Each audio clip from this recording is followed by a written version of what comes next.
For the Lily and Bell, we're going to be using the Pazzles machine, and I used it for the LB as well, but I'm just going to demonstrate the Lily and Bell for you. It, for anybody that doesn't know, is just like the Expression or the Cricut. It cuts the same. It has the same deep cut. Well, you can use a deep cut blade, but it uses the same blade, and it even uses the same accessories like the cutting mats. Anything like that, you use the same. It even uses the same cord for Design Studio. So it is made by the same company, but it is a little bit different in the sense that it doesn't use cartridges. So some of you might be saying, well, then why wouldn't I buy that? Well, the initial cost for the machine is much higher than the Cricut or the Expression.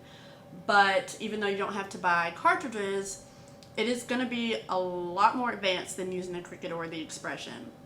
The Expression kind of takes the hassle out for you by having cartridges, so it's a little bit more convenient.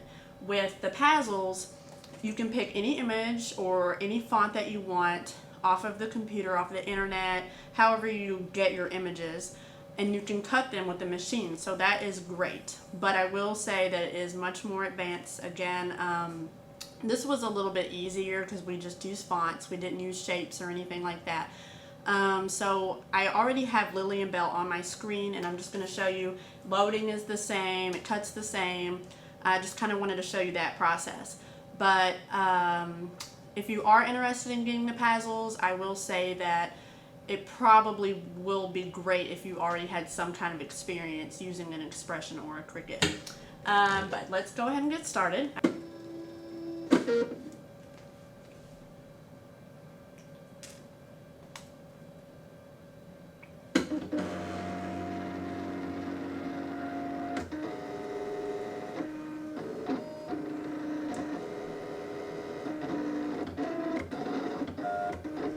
Another difference between this machine and the Expression or Cricut is that it sounds a lot different when it's cutting. So don't think that there's anything wrong with your machine if you're just getting this one. That kind of sounds like you were saying an old Atari game or something.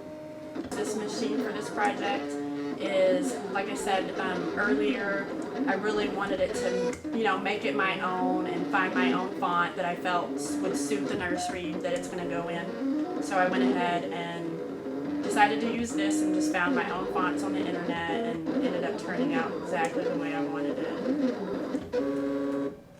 Okay. Now we have Lily and Bell.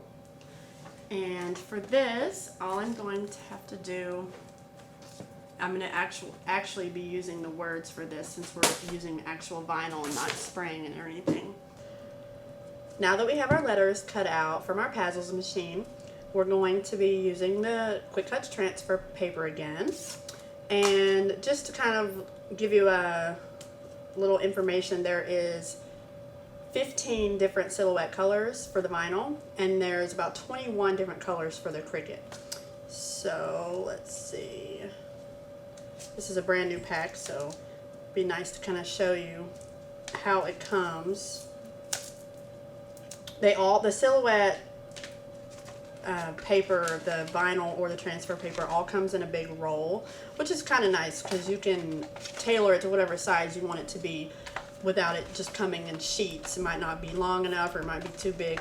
Anyway, so for this, I really wanted my paper to be almost the same size as the actual letters so I can see it better and I'm not dealing with too much extra and I'm saving, I'm not wasting or anything. So I just kind of measure, and it took the whole mat 12 inches. So I'm just going to cut the amount I need from the transfer paper. And then also I'm going to cut about the width that I need. Because if you can get rid of any excess, it's really going to help with getting it put on properly. And now we just have to clean it up, get our letters prepared to apply the transfer paper. And by doing that, I know I'm going to have to use some of my tools because these letters are pretty dainty and let's see. And so far, it's coming off pretty good. The only thing that you will find, especially when you have like eyes, is the little dots want to come with it. And even if they come out of place, you can just apply them yourself. right where you think they need to be. It's not that big of a deal, but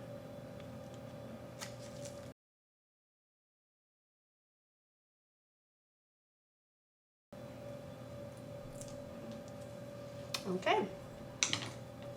Now that your letters are all ready to go, so just peel back and take the white away. You don't need that, you just need the adhesive to go directly onto your letters.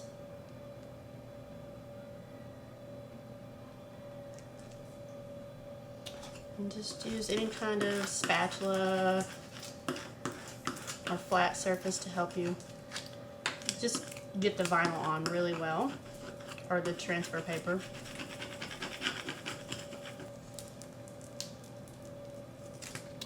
So as you can see, it's on the paper perfectly, and we're going to be applying it to our glass. But before I can actually do that, I'm going to have to see how it's doing, make sure it's all dry.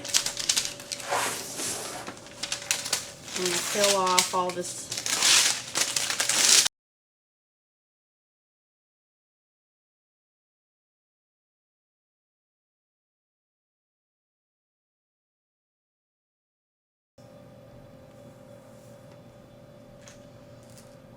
beautiful. Love seeing how it turns out.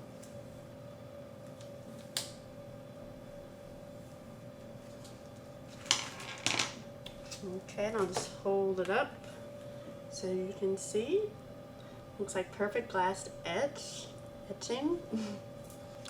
So I just get it right where I want it, to where it's symmetrical, and lay it down, and again use my tool. And for this, you just really want to focus on the areas where the letters are. There's no sense in trying to get the all of the transfer tape sticking really well. You just want to get around the letters. Actually, I would like you to see this better, so I'm going to take this black mat away, because in this case the dark chocolate letters won't show up on that. And you can just kind of go back over them as you're peeling off the vinyl if you have them popping up.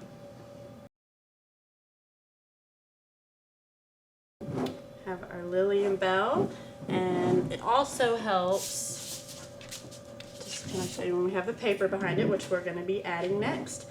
So now that we have our letters on, I'm just going to go over the last finishing touches to put it all together.